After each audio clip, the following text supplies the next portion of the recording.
നിനക്ക് എന്താ ഇവിടെ പണി?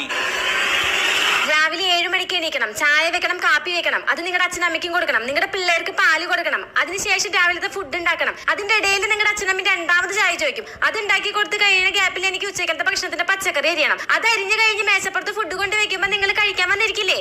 ഇരിക്കില്ലേ?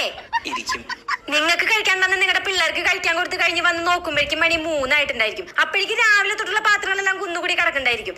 അത് തേച്ച് വെളുപ്പിച്ച് വരുമ്പോഴേക്കും അലക്കാനുള്ള തുണി ഒരു ലോഡ് ഉണ്ടായിരിക്കും. അതിന്റെ ഇടയിലായിരിക്കും നിങ്ങളുടെ അച്ഛൻ രണ്ടാമത് ചായ ചോദിക്കുക. ആ ചായ വെച്ചുണ്ടാക്കി കൊടുക്കുമ്പോ പിന്നെ അതിലില്ലാത്ത കുറ്റങ്ങളില്ല. അതിൽ പഞ്ചസാര ഇല്ല, കാപ്പിപ്പൊടി ഇല്ല, തേങ്ങില്ല, മാങ്ങില്ല.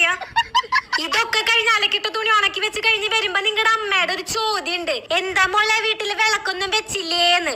അപ്പൊ തന്നെ പോയി കുളിച്ച് വന്ന് വിളക്ക് വെക്കണം. അതൊക്കെ കഴിഞ്ഞ് വരുമ്പോഴേക്കും നൈറ്റ് ഫുഡ് വെക്കേണ്ട സമയവും.